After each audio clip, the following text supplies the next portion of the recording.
Right ఇక కర్ణాటక కాంగ్రెస్ లో లుకలుకలు బయటపడ్డాయి. మంత్రి పదవికి రామలింగారెడ్డి రాజీనామా చేశారు. శాఖల కేటాయింపుపై ఆయన అసంతృప్తితో ఉన్నట్లుగా తెలుస్తోంది. ప్రస్తుతం ఆయనకు డీకే శివకుమార్ ప్రభుత్వం ఇరిగేషన్ శాఖ కేటాయించింది. అయితే ఆయన బెంగళూరు నగర అభివృద్ధి శాఖ ఆశ్రయించినట్లుగా తెలుస్తోంది.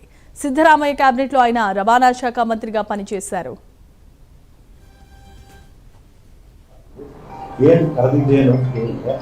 ಅದಕ್ಕೆ ನಿಮಗೆ ಬೆಂಗಳೂರು ಪೋರ್ಟ್ಫೋಲಿಯೋ ಕೊಡ್ತೀನಿ ಅಂತ ಹೇಳಿದ್ರು.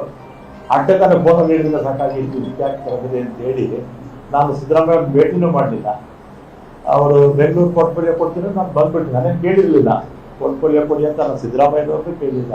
ಅವರೇ ವಾಲಂಟಿಯರ್ ಆಗಿ ಕೊಡ್ತೀನಿ ಅಂತ ಹೇಳಿದ್ರು.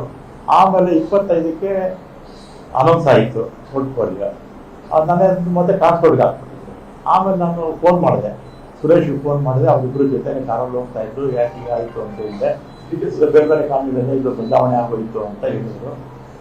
ಆಮೇಲೆ ನಾನು 25ನೇ ತಾರೀಕು ಮಾತಾಡಿದ್ಮೇಲೆ ನನಗೆ ನಾನೇನು ಕೇಳಿರಲಿಲ್ಲ, ಕೆಲವು ಇಂಥ ಇಲಾಖೆ ಬೇಕು ಅಂತ ನಾನು ಕೇಳಿರಲಿಲ್ಲ. ಅವರೇ ಕರೆದು ಕೊಡ್ತೀನಿ ಅಂತ ಹೇಳಿದ್ರು. ಆಮೇಲೆ ನನ್ನ ಬೇಡ, ನಾನು ಮಂತ್ರಿಮಂಡಲದಲ್ಲಿ ಹೋಗಿಲ್ಲ ಅಂತ ನಾನು ಹೇಳಿದೆ.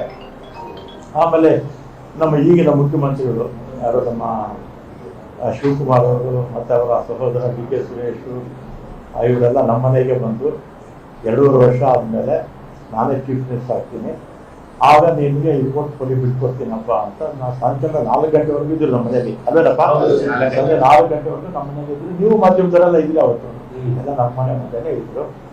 ನಾನು ಆಯಿತು ಅಂತ ಸುಮ್ಮನೆ ಆದೆ. ಮತ್ತು ಮನೆ 25ರಲ್ಲಿ ಅವರು CM ಆಗಿ ಓಟ್ ತಗೋಬೇಕು. ಅದರ ಹಿಂದಿನ ದಿನಾನೇ ನಾವು ಹೋಗಿದ್ವಿ. ನಾನು ಕೃಷ್ಣರಾಜ್ ಅವರು ಇಲ್ಲೇ ಇದ್ದಾರೆ, ಅವರಿಗೆ MLC ಸೀಟ್ಗೆ ರೆಕಮೆಂಡೇಶನ್ ಮಾಡೋದಕ್ಕೆ ಹೋಗಿದ್ದೆ ಕೃಷ್ಣರಾಜ್ ಅವರಿಗೆ.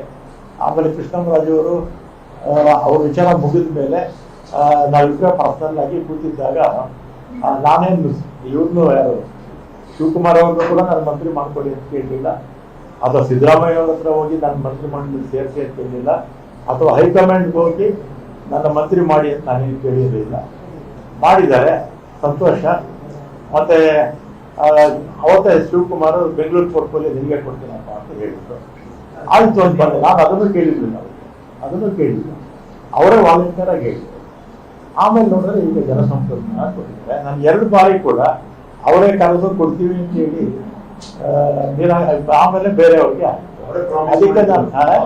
ಅದಕ್ಕೆ ನನಗೆ ಬೇಸರ ಆಗಿ ಈಗ ಆತ್ಮಸಾಕ್ಷಿ ವಿರುದ್ಧವಾಗಿ ಕೆಲಸ ಮಾಡಕ್ ಆಗ್ತಿಲ್ಲ ಅಂತ ಹೇಳಿ ಇವತ್ತನ್ನು ರಾಜೀನಾಮೆ ಕೊಡ್ತಾರೆ. ಆಮೇಲೆ ಕಾಂಗ್ರೆಸ್ ಪಕ್ಷದಲ್ಲೇ ಇರ್ತೀನಿ, ಕಾಂಗ್ರೆಸ್ ಶಾಸಕರಾಗಿ ಮುಂದುವರಿತೀನಿ. ಅದರಲ್ಲೇನು 2ನೇ ಮಾತಿಲ್ಲ.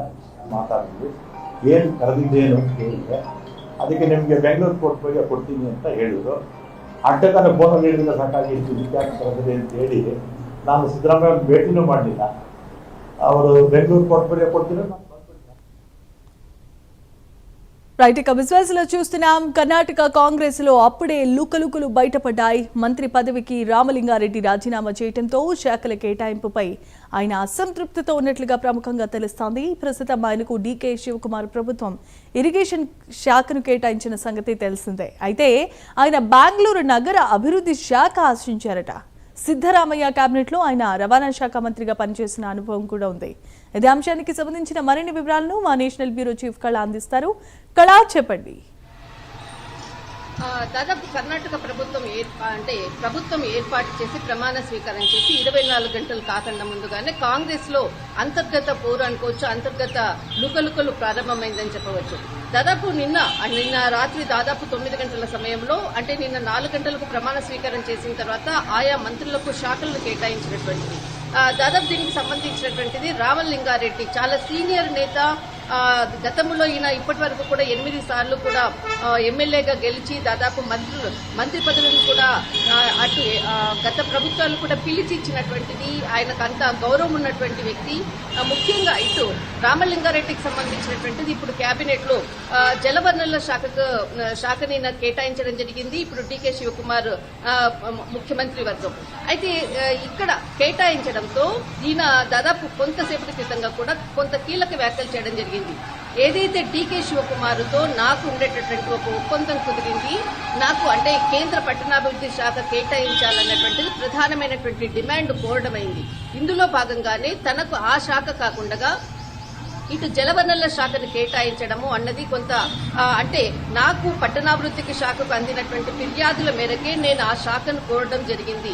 ఇటు కర్ణాటకలో బెంగళూరు అంటే పట్టణాభివృద్ధి శాఖ అన్నది చాలా కీలకము, దానికి చాలా ఫిర్యాదులు ఉన్నాయి. అందులో భాగంగానే నాకు ఈ శాఖ ఇవ్వాలని ఏదైతే అంటే డీకే శివకుమార్ మంత్రివర్గం ఏర్పాటు కన్నా ముందుగానే ఆయన దగ్గర నేను మాట్లాడడం జరిగింది. దానికి డీకే శివకుమార్ ఒప్పుకోవడం జరిగింది.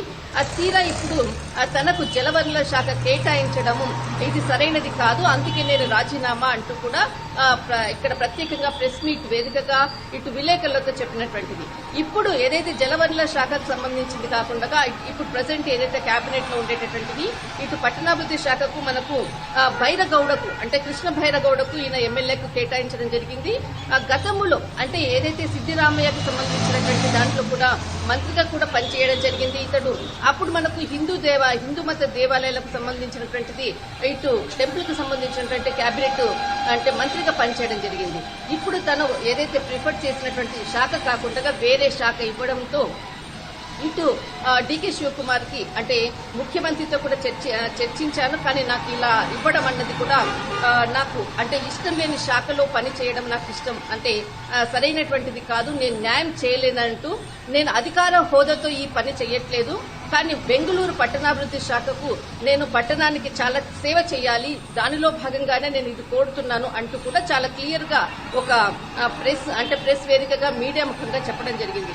మొత్తం మీద 24 గంటలు కాకముందే కాంగ్రెస్ లో లుకలుకలు ప్రారంభమైంది. దీనిపై అటు ముఖ్యమంత్రి ఏ విధంగా స్పందిస్తారు, కాంగ్రెస్ హైకమాండ్ ఇచ్చినటువంటి లిస్టు మేరకే వాళ్ళు అంటే ఇక్కడ ఢిల్లీ నుంచి వెళ్లినటువంటి లిస్టు ఏదైతే ఉందో దాని ప్రకారంగానే శాఖల కేటాయింపు జరిగింది. దీనిపై కాంగ్రెస్ ఏ విధంగా హైకమాండ్ స్పందిస్తుంది, అనంతరం ఇటు ముఖ్యమంత్రి కూడా ఏ విధంగా స్పందిస్తారన్నది వెయిట్ చేయాలి. Right, thanks for the updates.